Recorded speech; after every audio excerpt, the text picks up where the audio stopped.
బంగారు భవిష్యత్తును మన పిల్లలు తరతరాలు భావితరాలకు బాటలు వేసే ప్రజానికాన్ని ప్రజా బాటను నడిపించుకొని ప్రజాగళాన్ని విప్పి చూసి రేపు ఓటు బ్యాలెట్ల కాడికి పోయినప్పుడు ప్రతి చోట మనం నిలబడ్డటువంటి జనసేన బీజేపీ తెలుగుదేశం పార్టీ నాయకులు నిలబడ్డ దగ్గర మన ఓటర్దారులందరూ కూడా గమనించి ఎవరికి ఓటేయాలి, ఏ పార్టీ నాయకుడు మనవాడు, ఇక్కడ ఓటు తొందరపడి ఓటు వేసేటప్పుడు గమనించి వాళ్ళు జాగ్రత్తగా ఓటు బ్యాలెట్లో గుద్ది రావాలని చెప్పి దయచేసి ఈ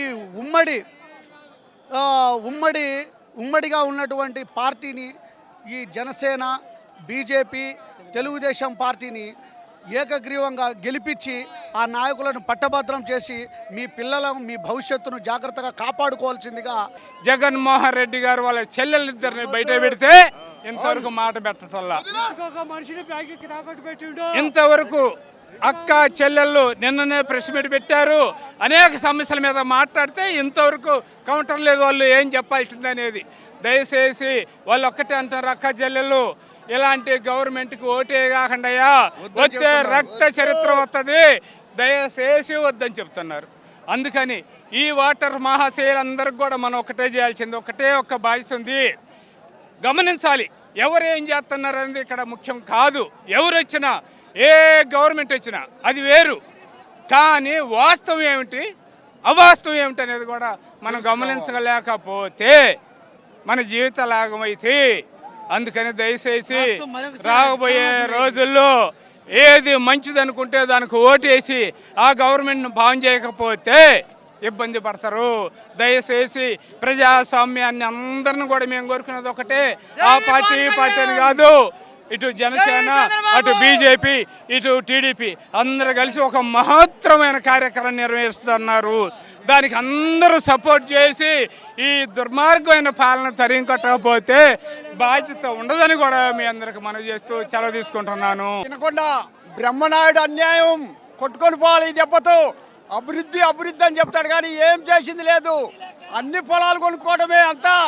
రావణ బ్రహ్మ సీతాదేవిని చెరదిస్తే బ్రహ్మనాయుడు భూదేవి తల్లిని చెరదీశాడు. అందుకని వాడికి గుణపాఠం చెప్పేదాకా నిద్రపోయేది లేదు, తెలుగుదేశం గెలిచినాక ఊరుకునేది లేదు. నాన్న తెలుగుదేశంలో ఏమిటి రామారావు కాడ నుంచి గెలిచాడు, మా నాన్న చచ్చిపోయారు, మా అమ్మ చచ్చిపోయారు, మేము కూడా అదే గుర్తుండవు. కొడుకు ఒక్కనే నేను ఇదే పార్టీలో ఏ రోజు నేను తప్పలా.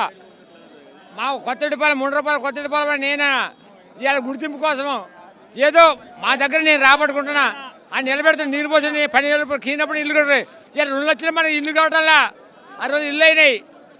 భూ పెట్టలేరు, కేసు అంటే ఎడగొట్టలేరు, ఇడిపించలేరు. దానికి ఒకలేడు.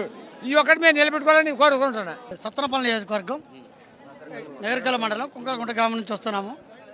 అయితే గత 5 ఏళ్ల నుంచి నానా బస్సు పట్టించిన ఈ రాష్ట్రాన్ని బస్సు పట్టించిన జగన్మోహన్ రెడ్డిని ఇక ఈ రాష్ట్రం నుంచి తరిమేయాలని ఈ ఎలక్ట్రిక్ మీడియా ద్వారా మీ అందరికీ మనవి చేస్తున్నాం.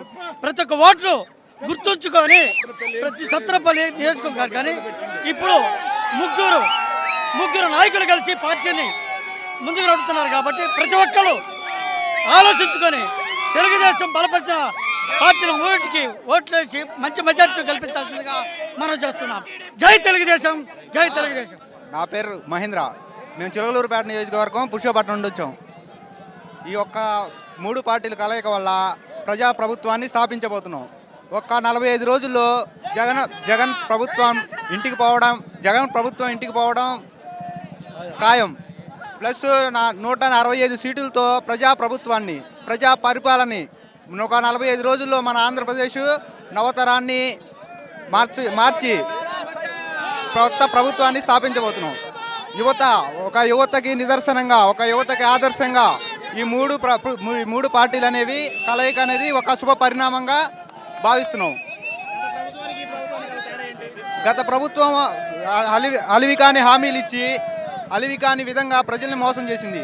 ఒక యువతని, ఒక రాష్ట్ర భవిష్యత్తుని సర్వనాశనం చేసింది. ఈసారి ఎలక్షన్లో జనసేన బీజేపీ తెలుగుదేశం కూటమి 165 సీట్లతో గెలవబోతుంది. ప్రభుత్వాన్ని స్థాపించబోతున్నాం.